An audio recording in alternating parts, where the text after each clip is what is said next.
Hey everyone, welcome back. What a lesson we have today. Why is today special? You will see, but it's really special because we will combine history with some deep archival research. We will look at one of the most magnificent pieces of structural art created. It was created in 1929. We will be empowered by being able to model this magnificent structure in 2 dimensions. And then we just keep going and going. There's going to be a new turn of events later in a separate video. So it's just going to be so good today. Hang on to your seats.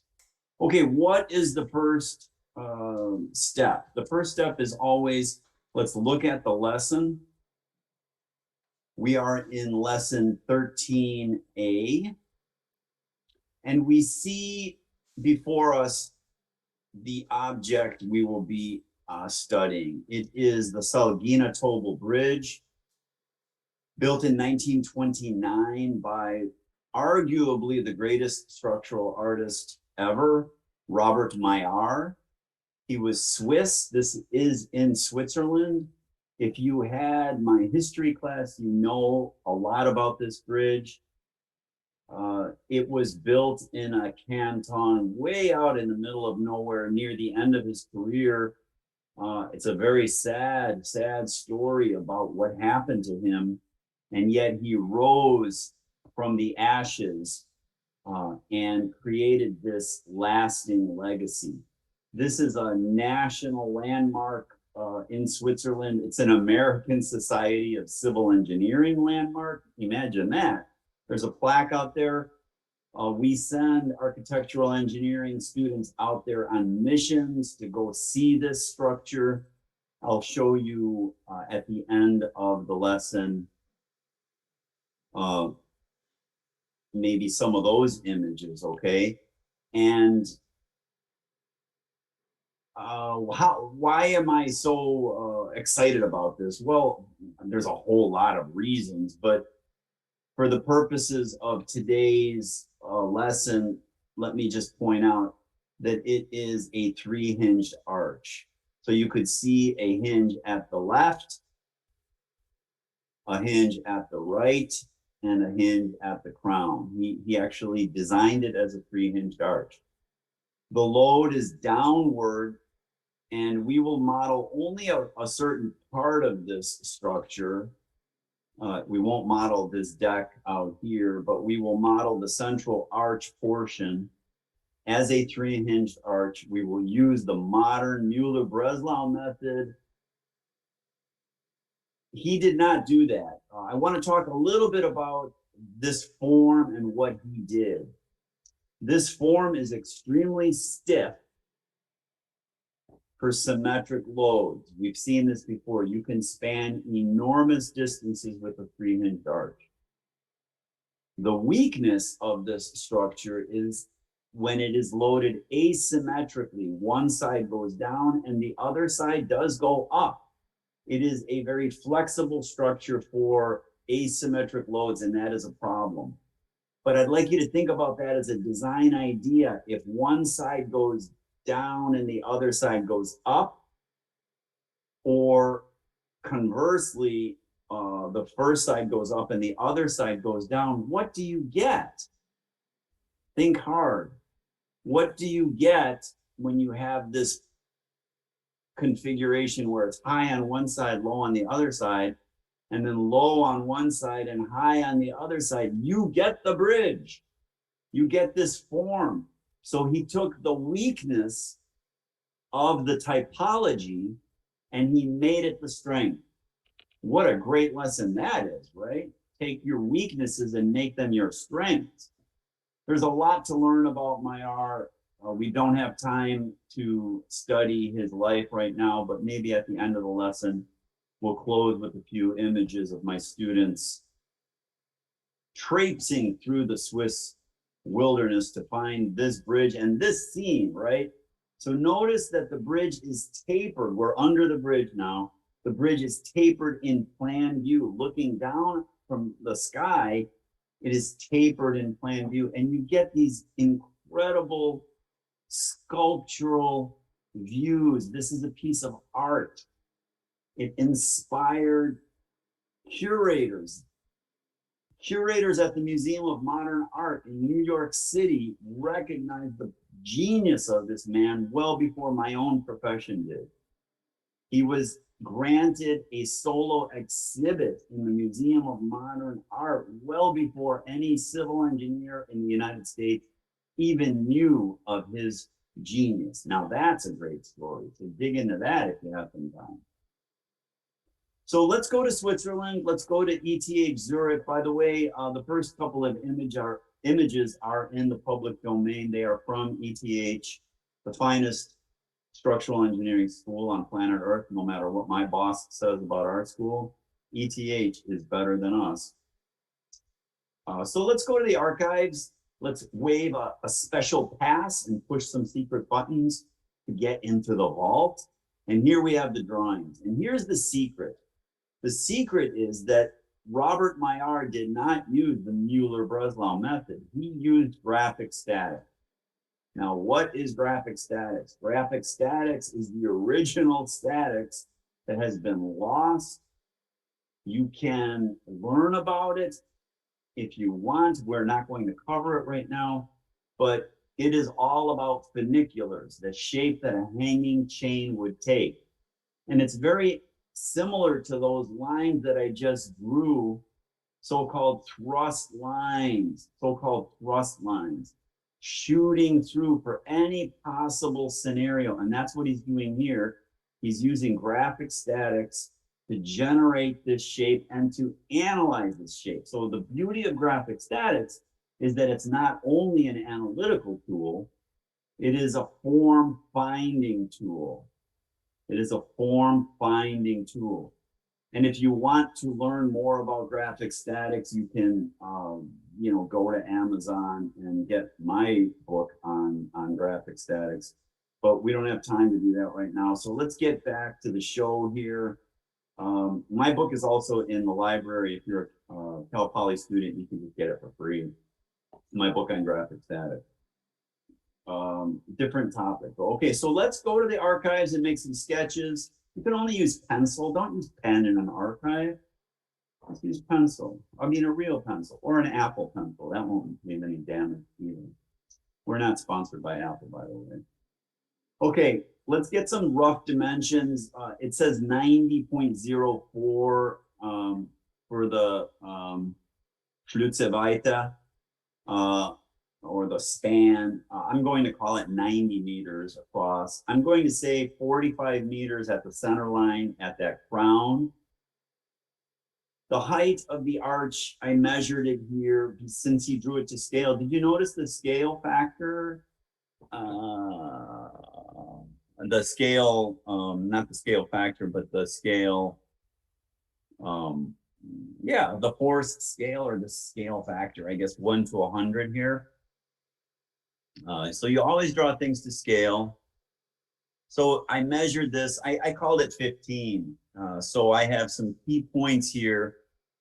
The first left pin will be at, of course, 0, 0, as like we like to do. The crown will be at 45 meters across. We're in Switzerland, so we must use meters. 45 meters across, 15 meters up.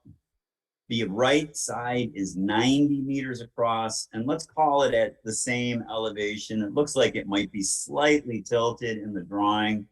You could take that into account if you'd like. I just made it 0 for this lesson. Your etude, your assignment is to recreate this, but to get the thrust, the horizontal thrust, and I'll show you how to do it all. But we're going to get the vertical reaction on the left side and the vertical reaction on the right side also.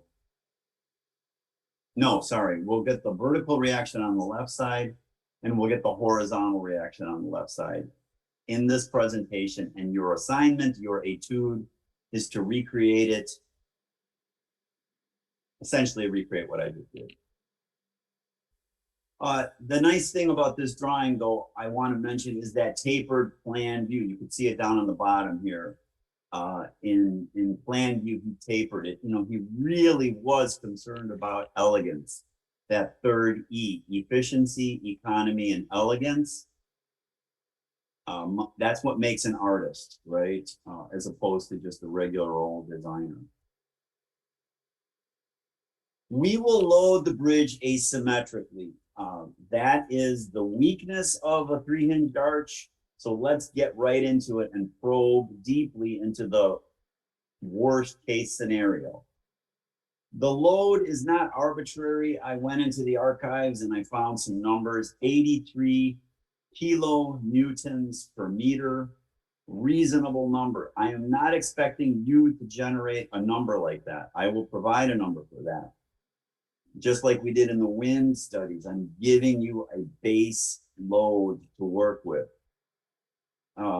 Obviously, the technique is independent of any particular number, but it's nice to have some realistic numbers. And if you're not comfortable with the metric units, it may seem funny, but that number is reasonable, 83 kilonewtons per meter, okay? So what is the vertical left reaction for that load? Let's march through the presentation and then we'll do it in real time on the computer. So the first thing to know is that it's a uniformly distributed load. We replace uniformly distributed loads with an equivalent concentrated load. If the uniform load is past a kink, here a natural kink would be at the hinge in the crown, then you need to break it up into two parts. In this example, there's no kink. What you'll see is that the two triangles do not distort. Let me repeat, the two triangles do not distort for an external reaction study. If you're looking for an internal force, which is the surprise, then the one triangle would distort, the other wouldn't. But right now, the triangles do not distort. We will need the perturbed configuration as always, and it's always the same sort of logic. Typically, we find the crown prime, the perturbed crown. How do we find the crown prime? Through the use of chords, exactly.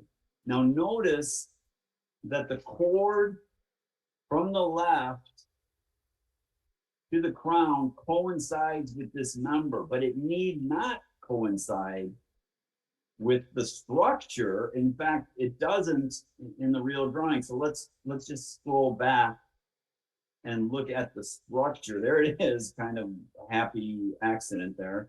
The chord, if I were to draw a chord on the real building, it would be the shortest possible segment from the left to the crown. And you could see that the chord does not coincide with the structure. And that's why there's bending. That's why there's bending. There's also bending because we're loading this thing as an arch and not a truss. But if you're a technical student, like an engineering student, you might question, well, what about this joint? Is that a pinned joint or a rigid joint? And the answer is, it doesn't matter for an external force like a support, equilibrium, and equilibrating force, because those do not distort. That angle will remain a right angle. If that makes your head hurt, don't worry about it. Cut out a piece of cardboard and you'll see, oh, that's the distorted shape. And that's the basis of the board game that my company developed.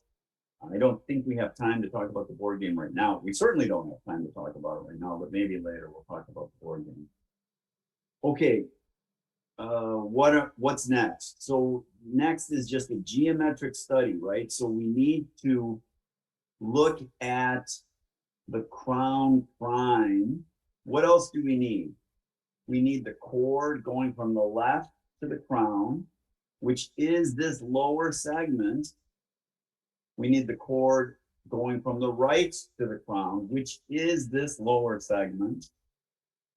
need not match the structure, but it's the shortest line. And then we need one more chord. What is it? Oh, I gave the bond away here, but I'll call on you because I haven't called on you all quarter yet, the whole course. Yes, we need the chord to that load point, just as I wrote right here. So we need these chords. I would redefine those elements, those segments in GeoGebra as chord left, chord right, chord load. Makes sense to do that. Why do we need all that? Well, we need to use the tried and true techniques of this course. First, find the perturbed crown. Super quick to do. Take a circle centered on left prime. The radius is chord left. Take a circle centered on unmoving right. Radius is chord right. The intersection is the prime crown, the crown prime. Okay. Oh, occasionally students groan on the next step, but I don't want to hear any groans, okay? If it's an internal groan, I'm still going to hear it. So I don't even want to hear an internal groan. You need to get the perturbed left top point, this point right here. Where is that in space? And if you cut a piece of cardboard, it's really easy to find. If you're doing it on the computer, it's 2 more steps. They're not hard. Think about it. How would I get the perturbed, let's call that top left. Where is the perturbed top left point? Right here. It's really fast. You draw a circle of radius, height of the arch, which was 15 meters for us. Don't hardwire the number 15 in your program.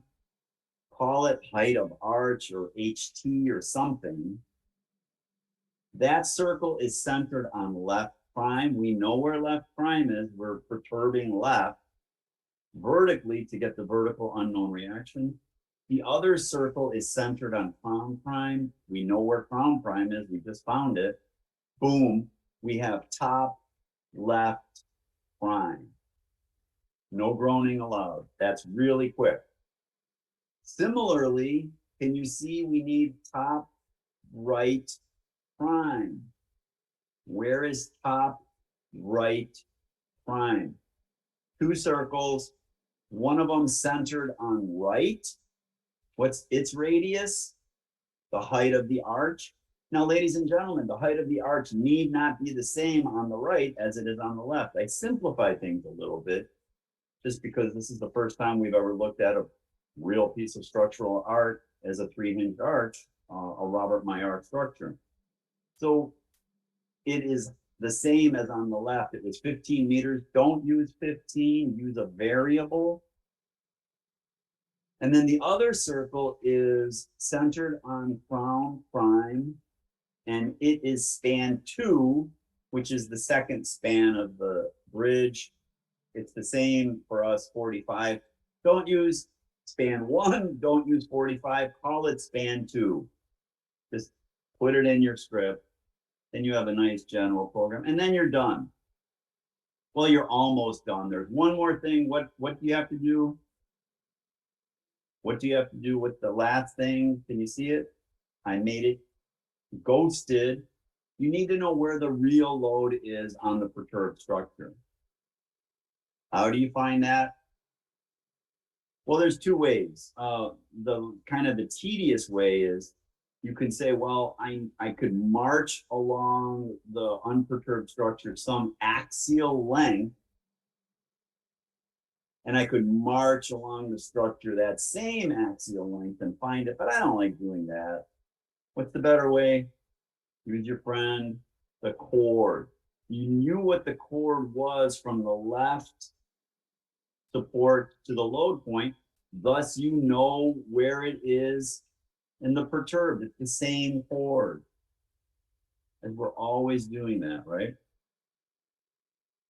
Okay, so you get the perturbed shape, you get the load point 1 prime, and then you're done.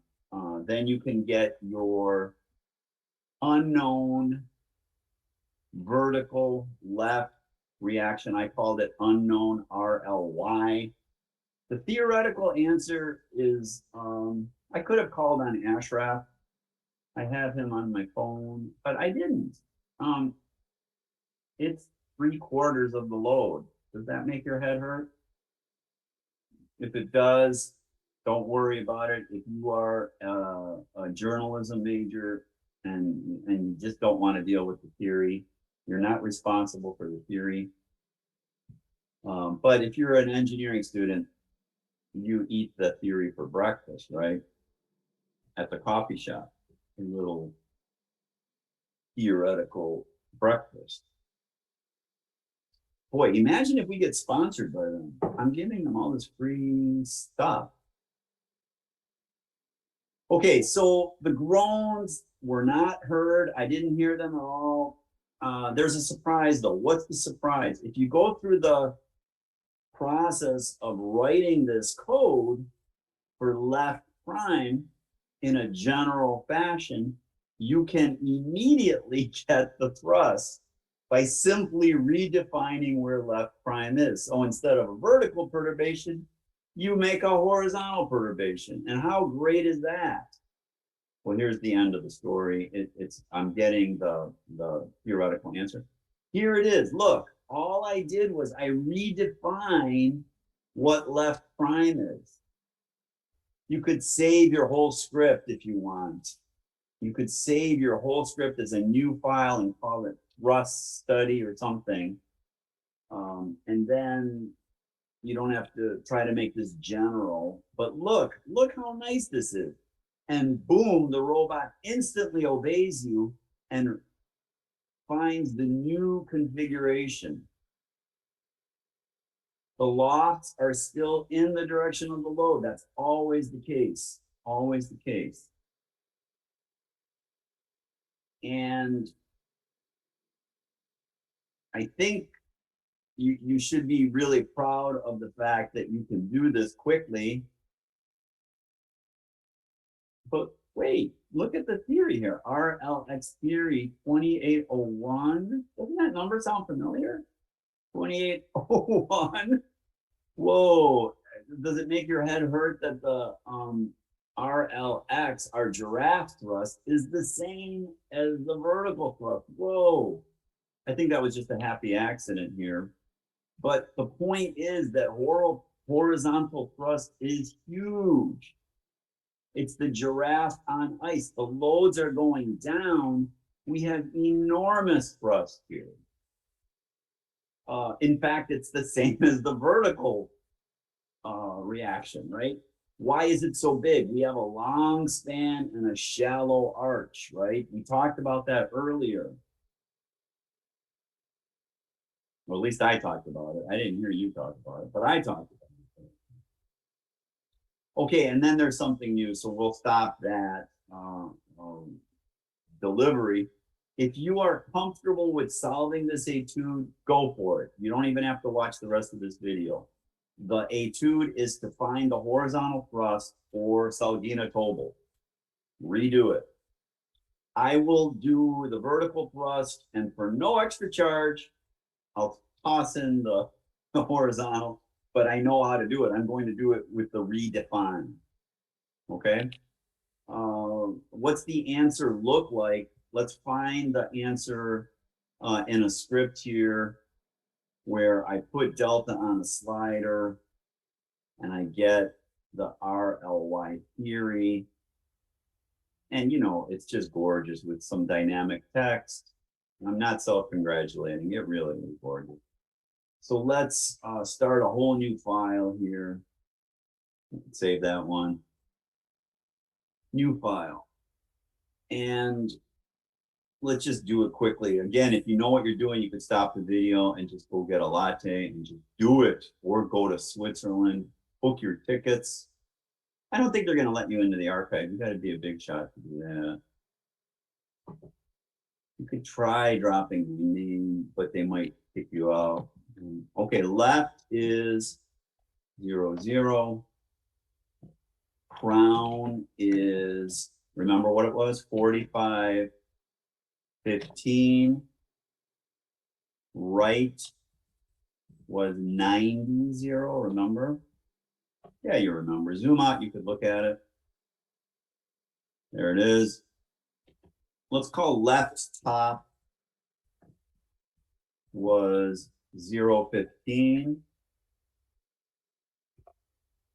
Oops, made a oopsie poopsie there. Left top is 0, 15. Perfect.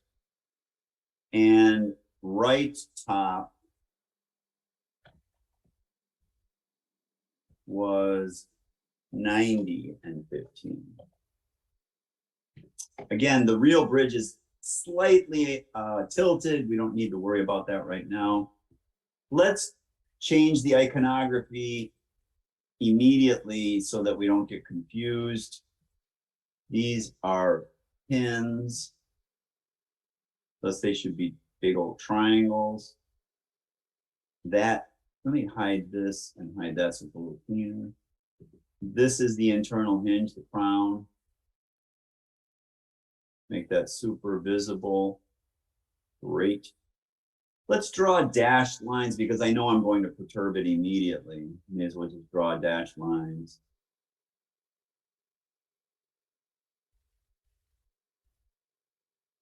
And then I think it's worth renaming these right away because you're going to need these numbers anyway.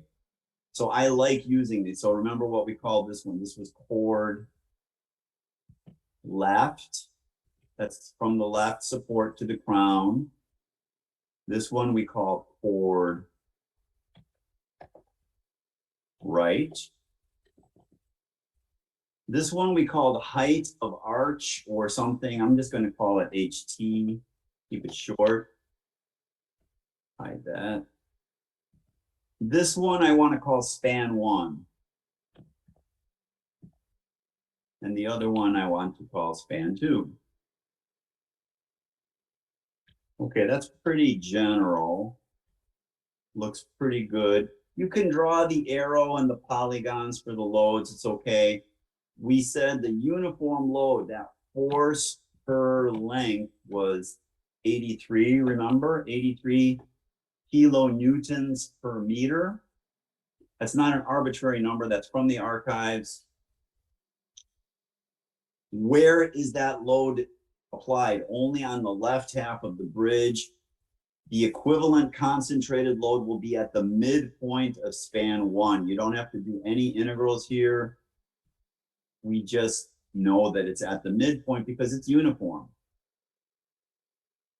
Now, if there were more trucks towards the center of the bridge or more donkeys in 1929 towards the center of the bridge, it would be a non-uniform load. We could draw it geometrically and ask the robot to find the centroid. We don't have to integrate at all. So we could do all that. We're not doing any of that right now. We're just saying it's uniform. There's a donkey, donkey, donkey, donkey, donkey, and they all weigh the same. Good. That is, now let's get the force since we're here. So what is that force? That force 1, let's call it force 1, is the force per length multiplied by span 1. Okay. I moved something somewhere. You can see it's a little bit off. Why did that happen? I probably wiggled it. 15. You know, you could fix these, but I'm not going to fix it. No. Did you see I had a little wiggle somewhere? Okay. Perfect. What's next? I might as well. All right, I should probably fix these because I'm having lots of oopsie poopsies here.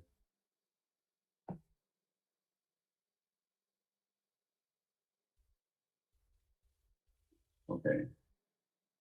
Left top, please stay there. 15. Might as well fix both of them. Good grief. Okay, no more wiggles. Thank you. All right. What's next? We need crown prime. So let's ghost this because we know it's going to move. How do we find crown prime? We did it so many times. We perturb the support. We draw the intersecting circles of the two chords establishing the crown. Okay, I don't like using the sliders too much, but you can put a slider in here. Let's call it delta. I would love the sliders if I could just permanently turn off the animation. Maybe there's a way of doing that. I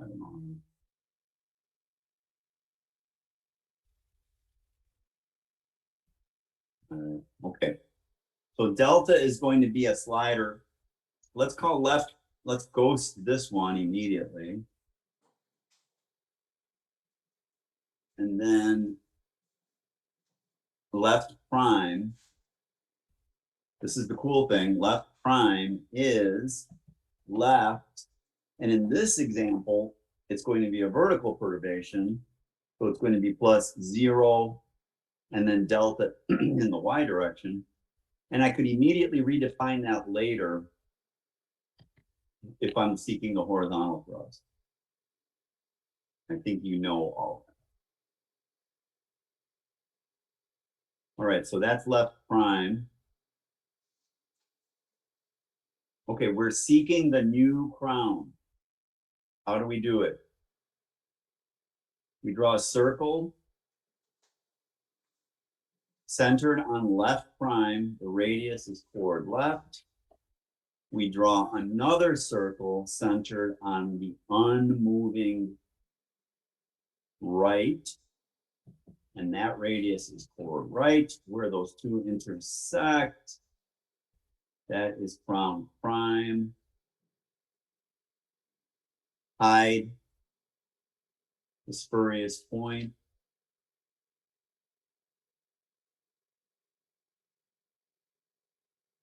Rename this right now, just for your records, okay? All right, now, sometimes I hear students groaning for the next step. I don't want to hear any groans. We have to find left top prime. It's not difficult. You don't know where it is. You see, you need that because you need, well, I guess technically you don't need it, but it looks so good. You need it. Let's say you need it, but technically you don't need it. But no groaning allowed. Okay, how do you do it? Well, you know where left prime is, and you know where crown prime is. So where is left top prime? It's the intersection of those two circles. One of them is height. Circle, center, and radius. There's the center. It's on left prime. What's the radius? Height. The other one is centered on crown prime. And what's its radius? Everybody together? You can see it. Span 1. There it is. How hard was that? How hard was that? The answer is it was not hard at all. And it looks so good. Here we go. Here we go. Here we go. Do we really need right top, groan, groan, groan? No, you don't. Yes, you do. Yes, you do. Come on. How hard is that? 2 circles. You can't draw 2 circles. We have to span 2. Height. We're done. Stop your complaining. Hide that. Look how nice that is. Robert Maillart would be so proud of you. Now make sure you get in here. You can move a little bit. There. Okay, that looks really nice, I think. Let's hide the names of all these. It's getting a little cluttered. Okay. Low respectful whistle time. Oops, I missed one stick. No whistle, no whistle.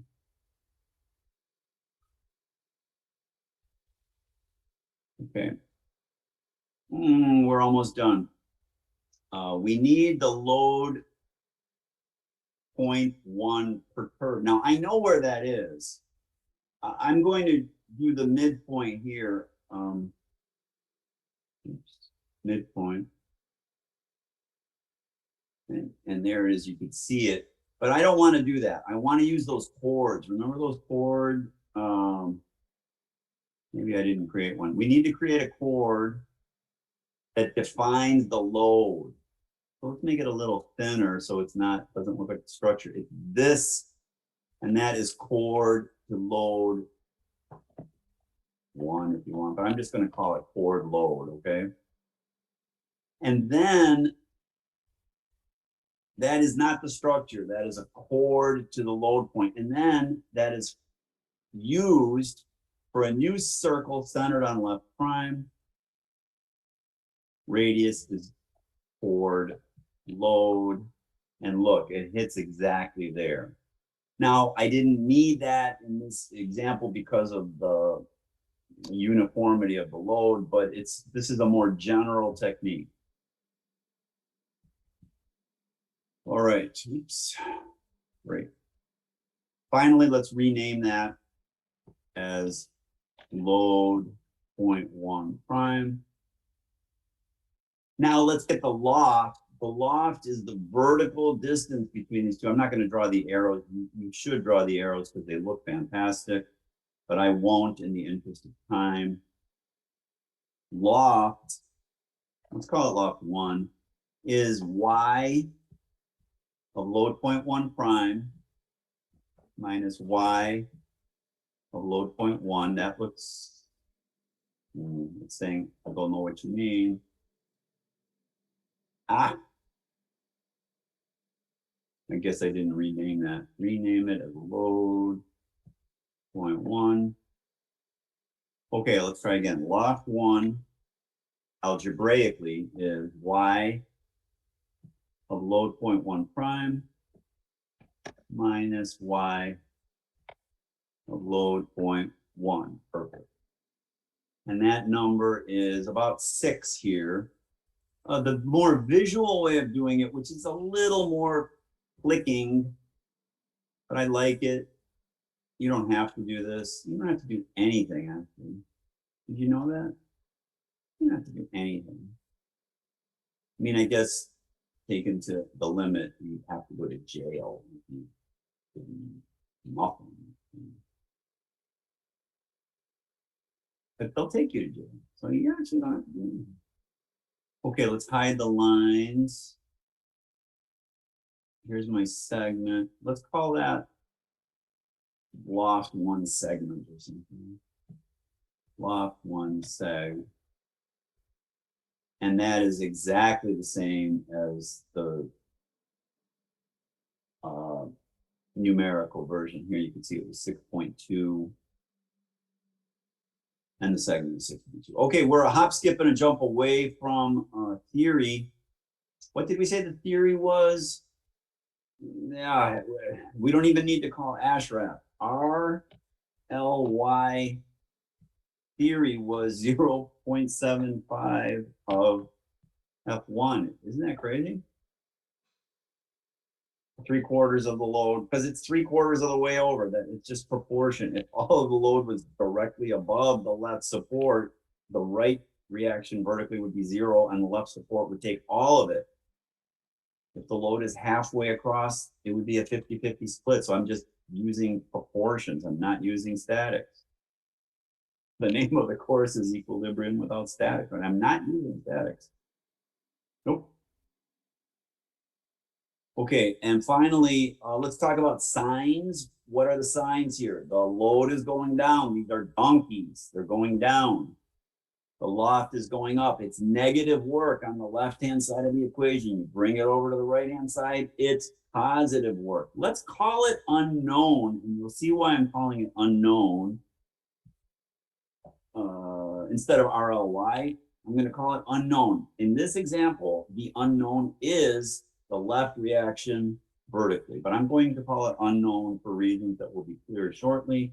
Unknown is F1 multiplied by loft 1, either as a segment or as a number, divided by delta. There's only one equation in the book. I'm not even going to say congratulations if you said it, because there's only one equation. No, I'm kidding. Congratulations.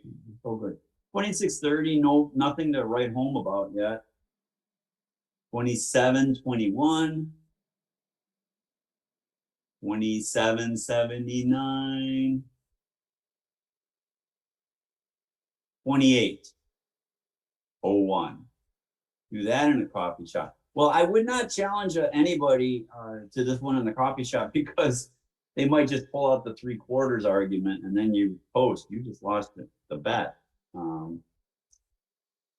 Make it a funky donkey distribution, like, 6 donkeys near the crown, 3 donkeys at the halfway point. Yeah, that's what you should do, and then draw a bubble and have GeoGebra find the centroid. That'd be great. You should do that for any too. Donkeys. Donkey loading. Live load. Okay, I think I did that beautifully. I congratulate myself. Here's the surprise. Watch this. Save it as something, okay? Save it as Salginatobel study, left vertical reaction with something really long like that. Now watch, this is going to make your head explode. I'm going to simply redefine left prime to say, okay, instead of a vertical perturbation, I will make it a horizontal perturbation. Look, the robot will immediately obey you. Isn't that great? And say, yes, I am doing exactly what you want. Now, the lofts are the same. The work of the load doesn't change. Load is going down, loft is going up. It's still the same thing, but the delta is different. Now, this segment, the deltas need to be redefined here, right? The deltas need to be redefined. So if you were to draw it, if you were to, let me just hide this one. The delta is 3.7, okay? That's the distance between those 2 points. So as a scalar, it's a little faster. If you really want to, if you really want the graphics, it's here. Let me just do it. I didn't do that in the PowerPoint, I recognize. So the delta now is a horizontal, so you would put a segment here.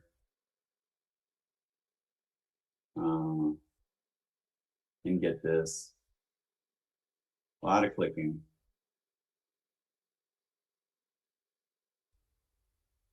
And you would use this segment in here for the new delta if you're using it as a segment, okay?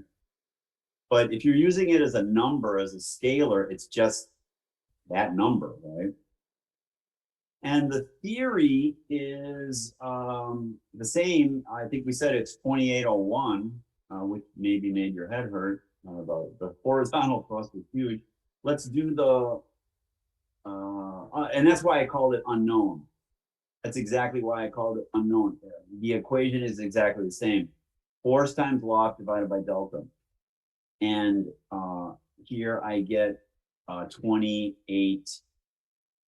It's a little twitchier for horizontal because we're talking about really tiny perturbations now. You could zoom in on the delta and change it to 0.01 if you want, but it's not worth it. We're there, we're done. You can put in the dynamic text. Remember how to do that. Let's just finish it with this. Let's call it unknown. Unknown times delta plus, I just like to call it Fi. times velocity is always equal to 0. There's only one equation in the whole book. Unknown. Here it's RLX is, I think I called it unknown. And RLX theory is 2801, if you said correct. So you could put that in your script and celebrate the beauty of Robert Maillart and his genius. So let's close. No, because I released people. We'll look at the architectural engineers going on the adventure next time, because maybe somebody didn't stick around for my whole intersecting circles because we've done it so many times. So I think we're done for now. Let me just close with one last visit of the man, the legend, as he's contemplating. Look at him, he's looking at his bridge here, looking at his bridge, and he's saying, wow, it's a sad story. It ended well, but we don't have time for the sad story now. Maybe next time. So your study or your etude for this lesson is as follows. It's on the last slide, and I skipped the new stuff. We'll come back to this lesson next time. Recreate Salginatobel and find one of these horizontal thrust reactions. Maybe do the other side, since we're always on the left, go on the right side. Maybe change that little elevation. Maybe change the spans ever so slightly. Just have fun with it, make it your own. Be super interested in what you're doing, no matter what your discipline is. You could even cut this out of cardboard and wiggle around with it if you want, but the control isn't there, right? But the principles are the same. That's the study. Actually, I did it for you, but I want you to do it and make it your own, one single PDF. It's going to be great. I'm really looking forward to seeing your work. And then we'll finish the secret, which is the internal axial force in that lower strut. What is that? We'll do that next time. Okay, great. Good luck.